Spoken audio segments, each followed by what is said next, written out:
하고 했구나. 이거를요 그냥 받아들여 버린 거예요. 내가 그러면 뭐를 해야지 이런 게 없어요. 그냥 받아들였다는 거예요. 그래서 주님이 주신 뭐예요? 선물을 받았을 때 고맙습니다 하고 받아버리는 거. 우리가 가끔 가다가 명절 때면 크리스마스 또는 신년 돼가지고 뉴 이어가 되거나 그러면 한국에서는요 부모님들한테 절하고 또 할아버지 할머니 계시면 절합니다. 그러면요 할아버지 할머니나 어른들이요 애들이 절을 하면은 와 잘했다고 해가지고 막 돈을 주는데 평상시에는 500원도 안 주던 분이 그때는 막 10,000원짜리 2만 원 10만 원 어떨 때는 이렇게 줘요. 제가 예전에 한국에 있었을 때 저희 교회 제가 이렇게 모시고 있던 담임 목사님은 제가 부목사로 있었을 때 우리 가족들과 어디를 같이 이렇게 목사님하고 어디 가면은 꼭 목사님이 내릴 때마다 꼭 돈을 줘요. 누구한테? 라임이나 수아한테. 그러면 걔들이 고맙다고 지금 다 잊어버렸겠지만 얼마 받았는지도 모르겠지만 매번마다 주면은 누가 좋아해요? 애들이 좋아하지만 사실은 누가 더 좋아해요? 제가 더 좋아해요. 애들은 5살, 4살, 2살 이런데 그거 누구 거예요? 제 거죠. 걔들이 뭘 쓰겠어요. 아유 고맙습니다. 왜 그렇게 하느냐? 목사님 저한테 직접 주기는 그러시니까 애들한테 줘가지고요 그 페이가 적잖아요. 부목사가 무슨 엄청나게 페이를 받습니까? 목사님 아시고 수시로 그냥 차만 탔다 하면은 그 애들 내릴 때 우리끼리밖에 없으니까 맨날 줘버린 거예요. 그런데 제가 만약에 목사님 이러지 마세요. 저 안 받을래요 하면요 목사님 안 주시겠죠.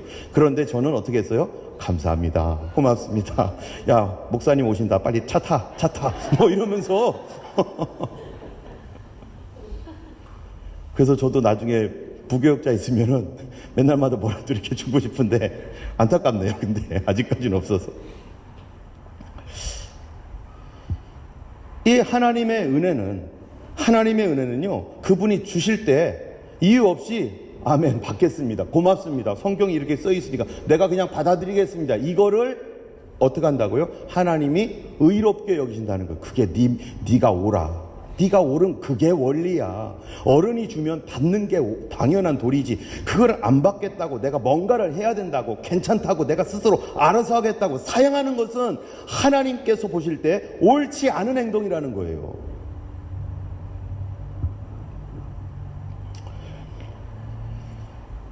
때문에 우리는 여기서 중요한 진리를 알게 되는데요. 우리가 구원을 위해서 또는 구원뿐만 아니라 고침과 여러 가지 우리의 삶의 문제의 해결과 하나님께로부터 오는 어떤 그 은혜를 얻기 위해서 우리가 어떤 도덕적으로 깨끗하거나 아니면 우리가 뭔가를 주님께 되게 열심히 해가지고 뭔가를 하거나 그래가지고 하나님께 인정받아가지고 하나님께 뭔가를 잘했다 해가지고 이렇게 그래서 구원을 받으려고 하는 것은 그것은 잘못된 것이라는 것을 오늘 성경이 얘기하고 있는 것입니다. 이게 예수님의 비유입니다. 여기서 보면은 그 사람 중에 한 사람이 누구냐면은 바로 바리새인이에요. 바리새인은 어떻게 합니까? 열심히 자기 나름대로 뭔가 대단한 일을 하나님께 막 하면서 스스로 어떻게 생각하는 거예요? 나 의로워 이렇게 생각하는 사람이었다는 거예요. 하나님께로부터 받는 은혜는요 그대로 받아들이는 것을 하나님이 의로 여기시고 구원하신다는 원리는 이 성경 전체의 원리인데 구약 성경에도 나와 있어요. 여러분 창세기 15장 6절에 보면은 아브라함이요 어땠냐면은 자식이 없었습니다. 아들이 없었어요. 그런데 아들이 없어가지고 실망돼가지고 막 머리를 막 쥐어짜면서 괴로워 고통스럽고 나는 왜 아들도 없을까 이렇게 낙심하고 있을 때 근데 그때 하나님께서요 감동을 주셨어요. 아브라함아 너의 몸에서 날 자식이 너의 아들이 될 거야. 근데 아브라함이 뜬금없이 하나님께서 그런 말씀을 하셨을 때 뭐라고 했냐면 아브라함이 이것을 믿었대요. 자기는 나이도 많아서 아들을 낳을 수도 없는데 근데 아브라함에게 주셨던 하나님의 말씀을 이유도 없어요. 논리적으로 맞습니까? 나이가 지금 몇 살인데 할아버지인데 할아버지가 아들을 낳을 가능성이 0%가 되고 있는데 그런데 너 아들을 낳을 거야. 네 몸에서 아들을 낳을 거야. 이 말을 줬더니 아브라함이 이것을 믿었더니 성경이 뭐라고 했어요? 그 아브라함의 그 믿음을 하나님이 의로 여기신지라. 의라는 게 뭐라고요? 옳다. 그래, 네가 나를 믿는 것이 바로 옳은 일이야. 나를 안 믿는 일은 잘못된 일이야. 나를 믿을 때에 내가 하나님인 것을 믿고 내가 너에게 선물을 준다는 것을 믿는 일이 옳은 일이고, 그 옳은 일이 너를 구원할 거야. 할렐루야. 그래서 아브라함을 뭐라고 합니까? 믿음의 조상. 믿음의 조상이라고 하는 거예요. 이 말은 우리가 하나님 주신 은혜의 선물을 아무런 거절 없이 그대로 받아들이는 것, 그게 구원이라는 진리인 것입니다. 여러분, 성경의 구원의 진리는 바로 거기에 있어요. 여러분께서는요, 주님이 주시는 거 잘 받으시기 바랍니다. 하나님께서 주시는 뭐를요? 감동을 놓치시면 안 돼요. 그건 하나님께서 어떤 일을 하고자 하는 그런 일이기 때문에 하나님이 주시는 감동을 놓치시면 안 됩니다. 그래서요, 우리 옆에 분한테 얘기해 주세요. 주는 거 잘 받아 먹으세요. 하나님 주시는 감동 잘 받아 드셔야 돼요.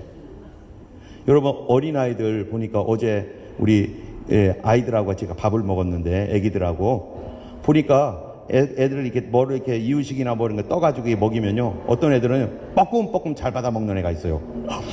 그러면요, 계속 줘. 그런데 이러고 안 먹으면요, 주기도 싫어, 나중에는. 하나님께서 주시는 감동을요, 하면서 이렇게 먹는 사람에게는요, 또 주고 싶고 또 주고 자꾸 기회를 마련해 주는데, 자꾸 거절하면요, 이게 기회가 자꾸 없어져 버리는 거죠. 오늘 본문에 이 대단하고 경건한 그 일을 스스로 하고 있다라고 생각하는 이 바리새인, 거기에 대해서 집중하지 않고 바리새인보다 훨씬 못된 인간이에요. 아주 나쁜 인간이에요. 그런데도 하나님 주신 어떤 감동을 그냥 자기를 의롭다 해주시고 용서해 주시는 하나님의 은혜를 그냥 받기로 결정해서 그렇게 받아가지고 하나님이 그래 네가 오라 했던 사람, 이 세리에 대해서 우리가 조금 더 얘기를 하려고 합니다.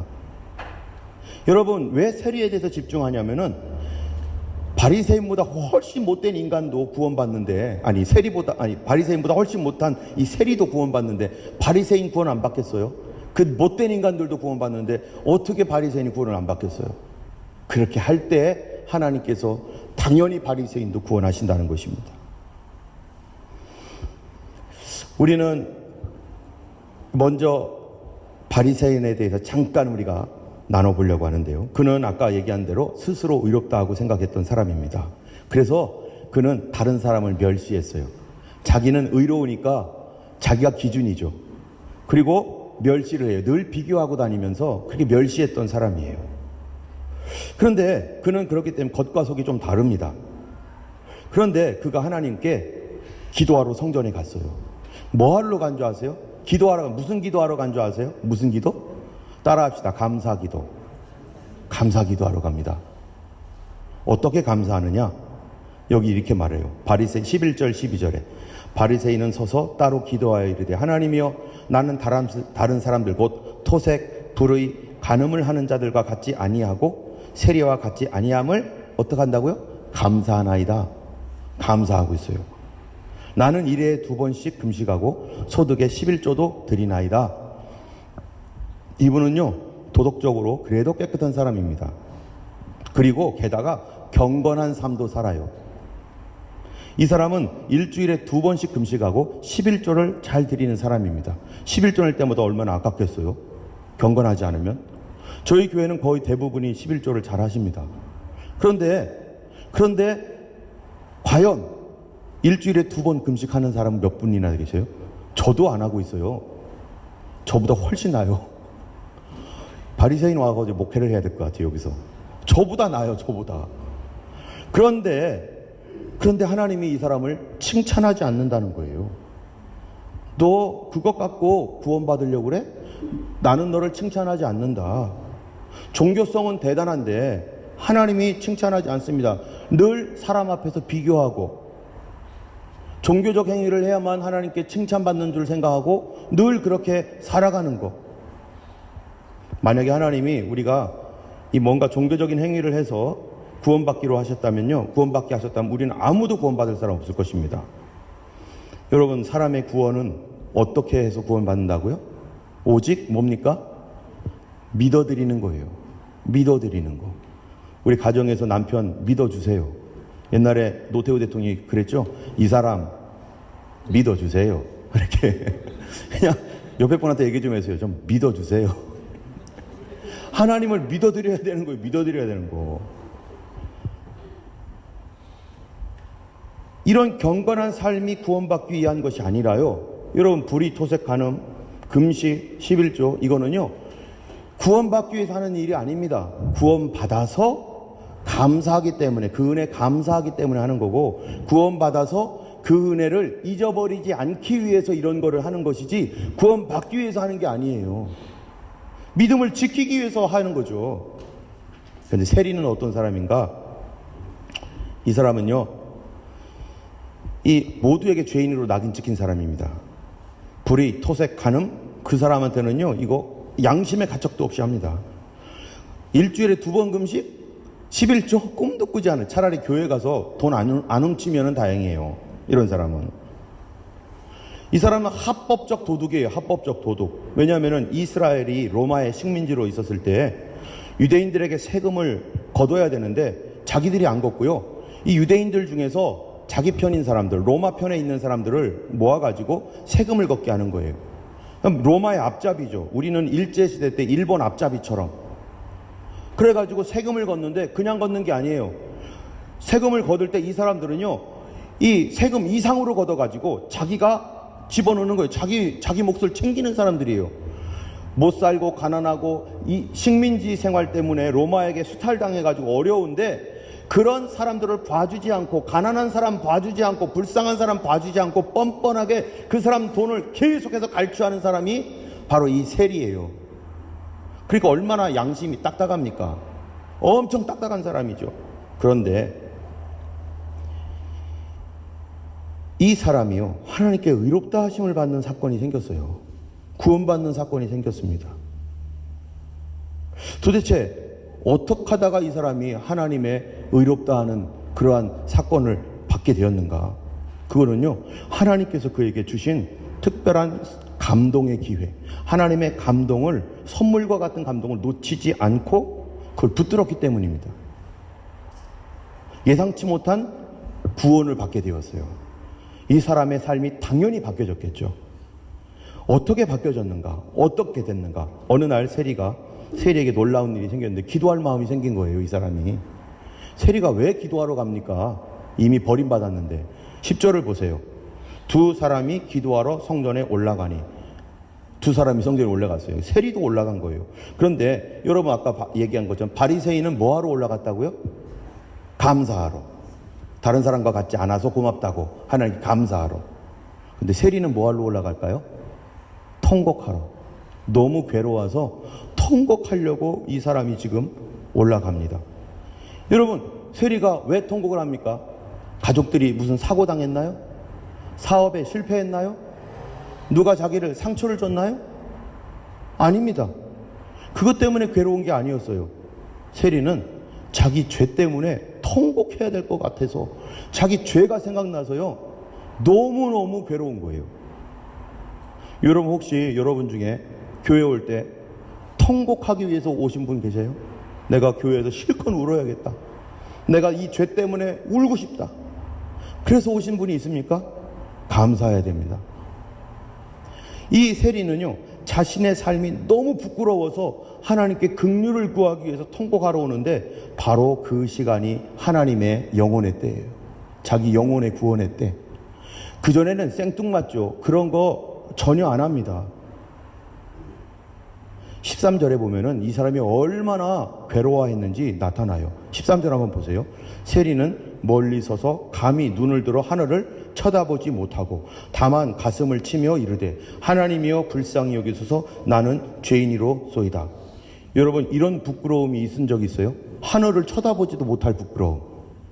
도저히 하늘을 쳐다볼 수가 없어요. 이 사람은 그랬어요. 이런 부끄러움은요, 그냥 부끄러움이 아닙니다. 도덕적 부끄러움이 아니에요. 우리가 살면서 부끄러운 일들을 많이 겪지만 하늘을 못 쳐다볼 정도는 아니에요. 그런데 이 사람은 이런 부끄러움이 어디로 가게 했냐면요, 하나님 앞으로 막 이끌어가는 거예요. 이거를 가리켜 우리는 영적 부끄러움이라고 합니다. 여러분, 우리가 살면서 이 세리에게 너 그런 짓 하니까 너 좀 회개 좀 해. 부끄러운 줄 알아? 부끄러운 줄 이러면요, 누가 나에게 부끄러움을 강요합니까? 강요한다고 내가 부끄러워집니까? 아닙니다. 부끄러워하라고 해서 그렇게 해서 하는 부끄러움은 그 부끄러움도 아니고 강요해서도 될 일이 아니에요. 그런데 이 사람은 뭔 일인지 몰라도 그게 너무너무 부끄러웠어요. 이거를 그래서 하나님께 가야만 했어요. 이거를 가리켜 우리 영적 부끄러움입니다. 영적 부끄러움은요, 성경에도 나와 있어요. 여러분, 아담과 하와가 선악을 알게 하는 나무의 열매를 먹었습니다. 하나님 먹지 말라고 했는데 그걸 따먹어 버렸어요. 그런데 갑자기 뭐예요? 부끄러워졌어요. 그때 누가 있다고? 도대체 그 주변에 어떤 군중들이 있다고 부끄러워합니까? 사람들도 없는데 자기들 스스로 부끄러워진 거예요. 너무 부끄러워가지고 하나님께서 오시니까 피해서 도망가고 막 이랬어요. 하늘을 볼 수가 없는 거예요. 그러면은 왜 이 사람들이 이렇게 부끄러워졌는가? 옷을 벗었다는 걸 알았어요. 근데 여기서 옷이 이런 옷 말하는 겁니까? 이런 옷이 없는 걸 부끄러운 게 아니에요. 시편 8편 5절에 보면은 사람에게 하나님께서 주셨던 옷이 있는데 영화와 존귀로 관씌웠다, 이런 말씀이 있어요. 하나님의 영광과 존귀함의 옷이 있었는데 죄를 지음으로 말미암아 그게 싹 사라지니까 너무너무 부끄러워진 거예요.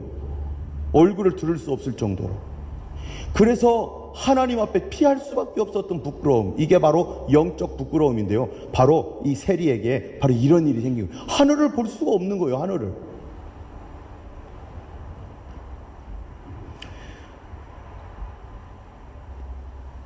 여러분, 우리가 과연 이런 경험이 있는가? 여러분, 혹시 아직 이래 본 적이 없다면, 그래서 통곡하며 눈물 흘린 적이 없다면, 여러분 구원 한번 다시 생각해 봐야 돼. 내가 정말 하나님께 의롭다 하심을 받았을까? 나는 하나님 잘못했습니다 말하는 거 말고요, 그거 필요합니다. 근데요, 하나님이 주시는 부끄러움, 그래야 하늘을 못 쳐다봅니다. 이게 죄인에게 쏟아지는 하나님의 은혜죠. 예전에 한번 얘기했죠. 호식이라고 하는 깡패, 지금 목사님 되신 분, 죽으려고 술까지 먹고 더 이상 이 세상 지긋지긋해서 못 살겠다, 이제 깡패 생활 그만두고 죽어버려야겠다. 그 속에 너무 큰 괴로움과 부끄러움이 있었던 거죠. 죽으려고 작정했다가 술 잔뜩 먹고 완전히 쓰러졌는데 호시가 하는 소리를 듣고 그가 간 곳이 교회이고, 교회에서 엎드려서 그 밤새도록 운 다음에 변하여 새 사람 되어서 지금 목사님 된 분. 이 하나님의 은혜. 그가 했던 일이 뭔지 아세요? 맨날 사람 때리고 돌아다녔던 거, 맨날 사람 찌르고 돌아다녔던 그거밖에 한 적 없어요. 그런데 어느 날 나 이렇게 살면 안 돼, 그 부끄러움이 와서 하나님 앞에 나갔습니다. 그런데요, 만일 그가 이 부끄러움을 가졌지만 하나님께 나가지 않고 이 부끄러움을 무시했다면, 다음에 할게, 오늘 너무 바빠, 오늘 너무 바빠서 교회 못 가, 오늘 너무 바빠서 내가 오늘 사업차로 누구 만나기로 했어, 나 기도하면 안 돼, 오늘 잠깐 이 감정 좀 줄여들자, 나 우리 애들하고 같이 놀러 가기로 했어, 이 바닷가로 놀러 가기로 했는데 오늘 지금은 아니야, 나 조금 있으면 어떤 사업하는 사람 만나야 되는데 오늘 왜 이렇게 갑자기 기도할 감동이 막 생기지, 막 눈물이 나고 왜 이러지, 나 바쁜데 이거 포기하고, 이거 아니고 저 사람 만나러 가야 돼. 여러분, 바람은 아무 때나 부는 게 아니라 하나님의 때에 붑니다. 가장 적절한 시간에. 근데 그거를 잡느냐, 아니면 너무 바빠서 못해, 그러면요, 내가 하나님께로부터 받음으로 말미암아 온갖 것들의 선물들이 올 길을 다 막아버리는 거예요. 하나님은 우리에게 어떤 분이십니까? 아들을 아끼지 아니하고 주신 분이에요. 이런 영혼의 때는요, 어떤 순간일 수도 있고, 어떤 기간을 두고 조금씩 올 수도 있고, 어느 날 갑자기 올 수도 있고, 예상치 못한 장소에서 예상치 못한 시간에 찾아오기도 하는 것입니다. 그게 어떤 때는요, 기도해야겠다, 성경을 읽어봐야겠다, 또 하나님의 일에 이거를 순종해보고 싶다, 성경 공부해야겠다. 뭐 여러 가지 감동으로 그것이 불이 되어가지고 그 유증기처럼 폭발해버리는 거예요. 내가 하나님의 은혜를 탁 잡아버렸을 때. 그때 예수님을 만나는 거죠. 요한복음 15장 16절을 보면요, 이렇게 말합니다. 너희가 나를 택한 것이 아니고 내가 너희를 택했다. 나를 보내신 아버지께서 이끌지 않으면 아무도 내게 올 수 없다. 그런 감동, 그런 영적 감동 아무도 받을 수 없어요. 하나님께서 이끌지 않으면. 그런 마음이 왔습니까? 잡으셔야 되는데. 예수님께 돌아가야겠다. 이 마음을 누가 주신 겁니까? 하나님이 주십니다. 성령의 감동을 받고 다른 하나님의 사람들이요, 하나님 백성 되고 하나님의 도우심을 받고 하나님의 은혜를 경험합니다. 우리 죄송하지만 우리 이진환 집사님 얘기를 잠깐 해보면요. 이진환 집사님이 동현이 때문에 너무너무 힘들었을 때 아마 제가 느끼기에는 하나님께서 이진환 집사님 그때 감동을 주셨던 것 같아요. 교회 가서 기도하라는 감동. 그래서 저가 여기 교회에 있었는데 이진환 집사님 와서 기도하는 거예요. 그래서 같이 기도하자고. 그래서 우리 같이 기도했습니다. 제가 이게 완전히 초신자, 예수님 뭔지도 모르고 있을 때인데 우리 같이 기도했어요. 한참 기도했는데, 그리고 이진환 집사님 갔죠. 저는 나중에 알았어요. 1년 뒤에.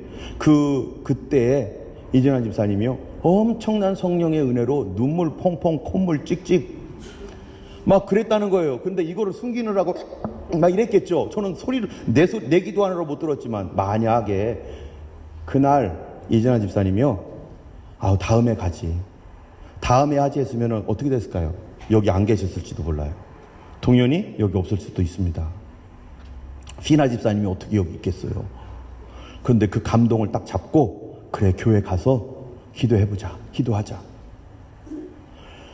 그 하나님의 조그마한 감동이 유증기처럼 이를 때 탁 잡고 순종했을 때요, 이게 폭발해버린 거예요. 그래서 이진환 집사님 완전히 변화되니까 피나 집사님 어떻게 하는 거예요? 이 인간이 왜 변화됐지? 이 인간이 왜 이렇게 변화됐지? 희한하네. 그러면서 한 말이, 여보 미치지 마. 교회 다니는데 미치면 안 돼. 그러더니 피나 집사님이 예수님께 미쳤잖아요. 지금 막 설교하잖아요. 누가 이런 거를 합니까? 하나님께서. 우리는요, 오늘 왜 기도하고 찬양하고 새벽 기도 이런 거 합니까? 그거는요, 하나님께서 바람을 불 때를 알기 위해서 하는 거예요. 기도하다가 찬양하다가 이렇게 흐름이 쫙 있습니다. 성령의 바람이 막 부를 때가 있어요. 그럴 때 내 마음속에 막 감동이 일어나가지고 그 기도하자 하다 다다다다다 나가기도 하고 막 눈물이 흘려지기도 하는데 그런 흐름들이 자연스러운 감동들을 언제 주실지 난 영혼의 때가 언제 있을지 우리가 알지 못하잖아요. 하나님은 수시로 바람을 불게 하잖아요, 지금. 그런데 내가 관심 없어 하면 그 바람을 잡질 못하니까 그게 언제 기도하는 시간, 예배하는 시간, 찬양하는 시간, 주님께 성경 읽는 시간, 그럴 때 어떤 은혜를 주실 때 맞습니다. 주님, 내가 이렇게 감당하겠나이다. 주님, 뭐 한 게 있다고요? 하나님 은혜 주시려고 지금 나에게 뭐부터 준비시키는 거예요? 마음을 감동시키신 거예요. 여러분, 주님께서 마음에 그런 감동을 주실 때 이게 내 감동인지 주님 감동인지 모르잖아요. 기도하고 싶은 마음, 성경 읽고 싶은 마음, 또 오늘 왠지 여기서라도 사람들이 있는데 어떡하지? 그런데 기도해야겠다는 마음이 들을 때 죽게라도 하는 그 자그마한 그런 순종들이 폭발되고, 어떨 때는요, 내가 예상치 못한 하나님의 놀라운 능력과 은혜를 경험하게 되는 것입니다. 아마 우리 교회에 오신 여러분 모두는 한 번씩 이런 감동을 받았을 거예요. 놓치지 마셔야 됩니다. 하나님 붙잡으셔야 됩니다. 그럴 때에 맨 마지막에 있는 말씀 33, 14절 우리 읽고 우리 보겠습니다. 세리는 멀리 서서 감히 눈을 들어 하늘을 쳐다보지 못하고 다만 가슴을 치며 이르되, 하나님이여 불쌍히 여기소서, 나는 죄인으로소이다.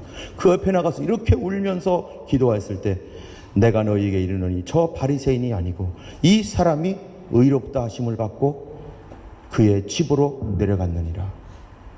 하나님의 의롭다 하심, 구원의 역사, 내 영혼의 구원뿐만 아니라 내 문제의 모든 구원도 하나님 주신 감동을 소홀히 여기지 않고 주님께 나아가서, 주여 나는 죄인입니다라고 고백했을 때 하나님 역사하십니다. 오늘 이 시간에 우리 잠시 기도하겠습니다. 샘물과 같은 보혈은 우리 1절 찬양 부르시면서 하나님, 내가 감동을 받을 때 주님 결코 놓치지 않게 해주시고 그 감동 때 즉시 순종할 수 있게 하옵소서. 주님께서 몇 번의 감동을 주셨지만 내가 다 물리치고 안 하고 주님 모른다고 했고 다음에 하겠다고 했던 것들, 주님께서 그 귀한 감동과 그 은혜를 주셨는데 내가 놓쳐버렸습니다. 용서하시고 주님께서 주시는 그 은혜 안에 다시 설 수 있도록 도와주시옵소서. 우리 이 시간인 1절 찬양하면서 우리 찬양 부르다가 감동이 오시면 그냥 기도하셔도 됩니다. 기도하겠습니다. 하나님, 오늘 하나님이 우리가 함께 기도합니다. 성령의 감동을 무시하지 않게 하시고 인생의 기회를 잡게 하여 주셔서 이 기회를 놓침으로 하나님이여 참으로 인생에 아버지 방황하며 또 절망하며 하나님 헤매는 사람이 되지 않게 하여 주시고 주님 주신 하나님의 은혜의 기회에 주를 붙잡게 하여 주시사 하나님의 도움을 받고 구원을 받는 놀라운 역사가 우리 삶 가운데 체험되게 하여 주시고 이루어지게 하여 주옵소서. 이제는 우리 주 예수 그리스도의 놀라우신 은혜와 하나님 아버지의 크신 사랑과 성령님의 감화 감동 위로 인도 교통하심이 주님께서 주시는 기회를 놓치지 않고 하나님 앞에 엎드려 기도하고자 하는 모든 하나님의 백성들 머리 위에 이제부터 영원토록 함께 하시기를 간절히 축원하옵나이다. 아멘.